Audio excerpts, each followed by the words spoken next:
Hi, everyone. My name is Emmanuel Thompson, and I'm a professor of actuarial science and statistics in the Department of Mathematics at Southeast Missouri State University. My name is Mohamed Abu-Sheha. I am assistant professor in the Department of Mathematics at the Southeast Missouri State University.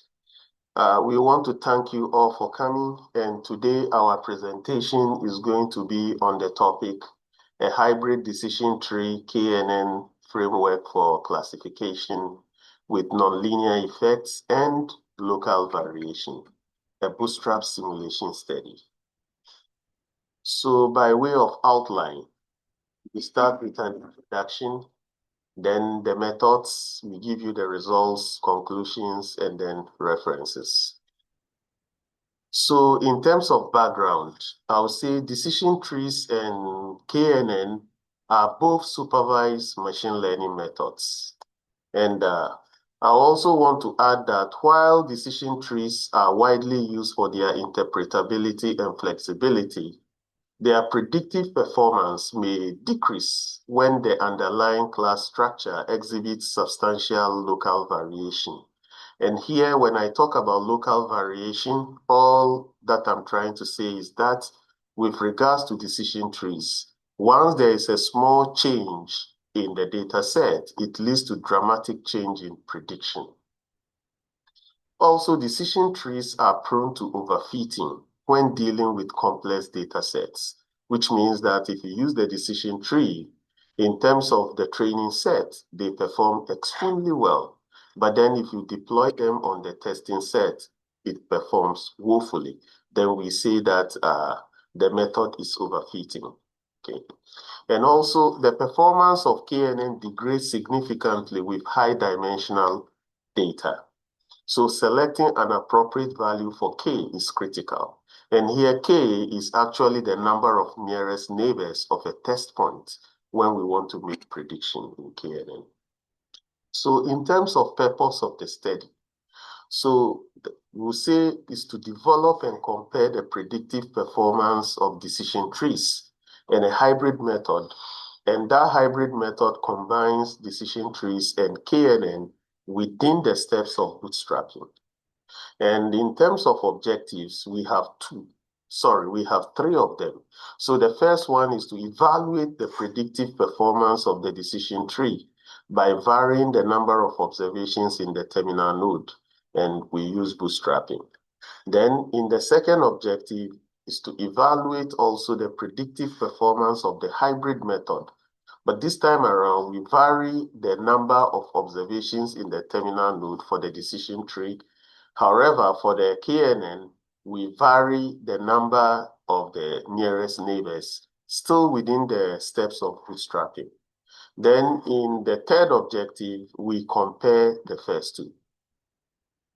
Now, let's look at the methods. So a hybrid classification approach, like I said before, combines a decision tree and KNN. With regards to the decision tree, is for what? Global partitioning. However, for the KNN, we use that for local refinement.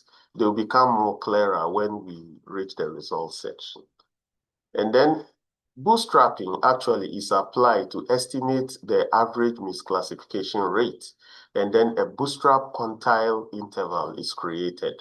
So here the bootstrap quantile interval is used to kind of estimate the precision or the variability of the average misclassification rate.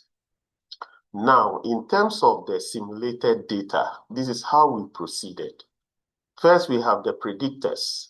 So the predictors actually, we have 10 of them, and the first 8 actually were simulated from a standard normal random variable. And then the other 2, actually, we term them as categorical variables. And for the coefficient estimates, we simulated them from a uniform distribution from -2 to 2 for those numeric predictors. So for the linear predictor, which is given by this long expression, you can see we have our predictors first in linear form, and then we have some non-linear form of them, and then some form of interactions of them. So for the response variable, we use the logistic function or the sigmoid function, which is given by this expression, okay, this expression. And so the actual response variable, yi, is Bernoulli, okay, is two-level predictor, response variable. So we have yes and no. So yes with probability pi greater than 0.5, otherwise no. So we ended up with a data frame, which is given by this form. So at this point, I will hand over to my colleague.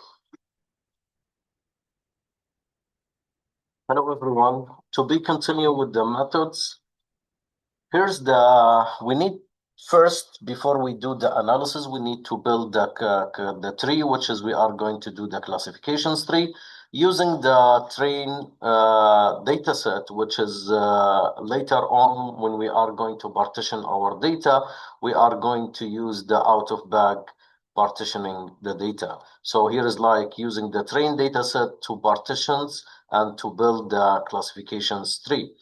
Also in the terminal nodes, here's where we are going to do all the scenario of the localizations using the KNN in the terminal node. So here is the steps where the KNN are going to do. So that's why like we are going, what we are going to see later in the decision tree, we are going to have a different terminal nodes, and we mentioned to them here mathematically by RL, and the interactions in the terminal node, the interactions between them are going to be 0. So which is the observation should be located in one terminal node.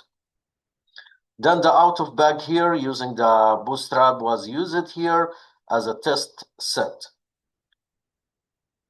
This is just like as a review how the decision tree looks like. So decision tree starting with the root node here, then starting to partition or to divide it according to or to split according to the predictors variables until you reach the decisions node here. Then you ended up with the leaf node, which is the leaf node are going to be the terminal node here. So the observation, since starting from here, so we are going to locate in the terminal node here, and also here we are going to control how many observation, and we are going to apply the KNN in those leaf nodes here. So at the end of each tree, so we are going to be, the scenario are going to be here, okay?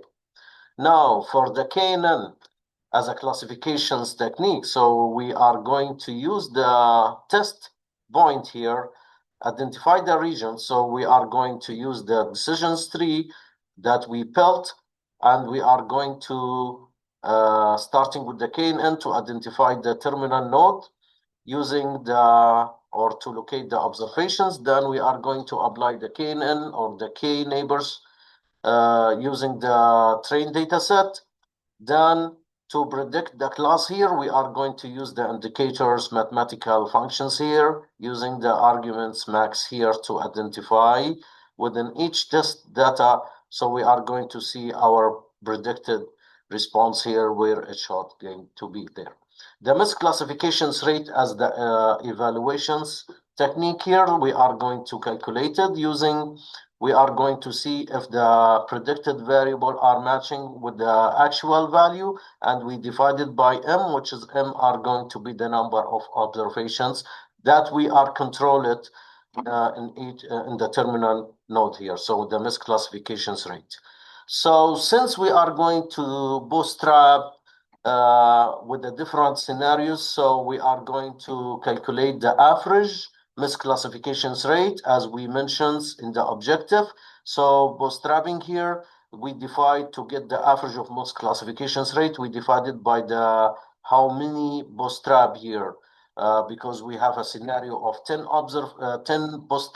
times 50 and 100. So we are going, that's why we ended up with the misclassifications rate here, or the average of misclassifications rate. And to calculate or to compute the standard errors here, so we computed by mathematically formula here. That's because we want to calculate the percentile confidence interval, and our alpha here are going to be the The most common one when alpha are going to be 5%, which is like our confidence interval at 95% confidence interval for the average misclassifications rate here. To outline how the decision tree and hyper methods are going to be worked, so we summarize it like on the step 1 through the step 4 here. So this is one of the scenario. Let's assume that we simulate like 1,000 observations. Number of predictors is 10, which is we have like 8 numeric and 2 categorical variable, as we mentioned early, how we are going to simulate the data, and we define each predictor there. So we move to the second step here, which is, here's the step that we want to partitionating the data to the train and to test using the technique out of bag. Okay. Then after that, we are going to use the train data set to build the tree. So after we build the tree, in the tree here, here's where we are going to control the number of observation in each terminal node or in the leaf node here. So we're gonna, what we are going to see in the results, you are going to see like the result of 5, which means like when we have m equal to 5 in the terminal node up to 55. After that, we are going to compute like, this is how we are going to evaluate the decision tree. In this step, we are going to calculate the average misclassifications rate. Why the average? Because like we bootstrapped it. Okay, then we need to apply like the hyper methods here. Where's the hyper methods are going to be applied? We need to go back to the decision tree in the step or in the first step here. So in the terminal node, we are going to localize the leaf nodes here. Also, we are going to vary k. So varying k here from 1 to m. For example, let's take the scenario if we determine the terminal node to be only 5 observations. So that means like the k neighbors here can take any value between 1 to 5. This is like just one scenario or the general idea how the both methods are going to be combined together. Now here in the result, in the figure number 1 here, we are going to, in the x-axis, here's like where we are going to control or where we are going to track the terminal nodes, which is the size m, for example, from 5 to 55.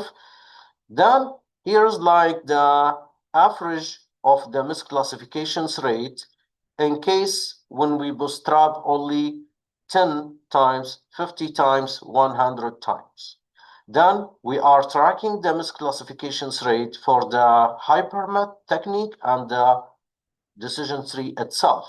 So as you can see, among all scenarios here or among different values of m and different scenario for the bootstrapping, the hyper methods are outperform the regular decisions tree itself.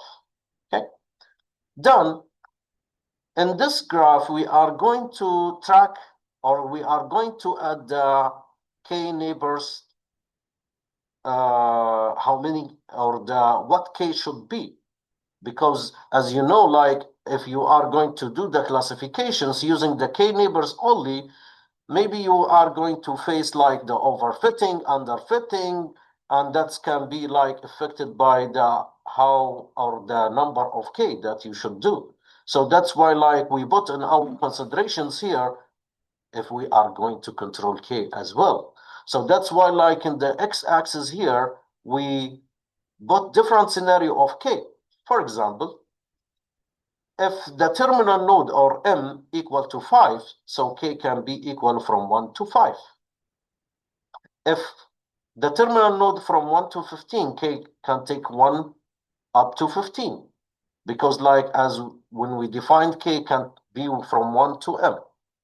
And also, again, we are going to, in the y, here we are going to use the average misclassifications rate and different m and how many times we bootstrap, 10, 50, and 100. So comparing the hyper technique and the decision tree, It's so obvious here, like among all different scenarios, the hyper technique was outperforming, which is perform well than the decision tree itself. And I would just like to remind that our data is complex because when we simulated nonlinear. And that's like one of the objectives that we should use the hyper technique, especially when your data are complex and your data nonlinear. And that's like true here. So the conclusions here, the predictive performance of the hyper methods was superior relative like on the comparing to the decision tree itself, as what we have seen like in the plot 1 and the second plot here, among like across the different values of M, different values of K. So the misclassifications rate or the average of the misclassifications rate was like outperform comparing to the decision tree. The hyper decisions method among the consistency like outperform the decisions method, particularly when the local variation is high or the class boundaries were nonlinear. Okay. In conclusions, this result indicates like the potentials of the integrations like of the KNN and decision tree in specifying the superior classification predictive model.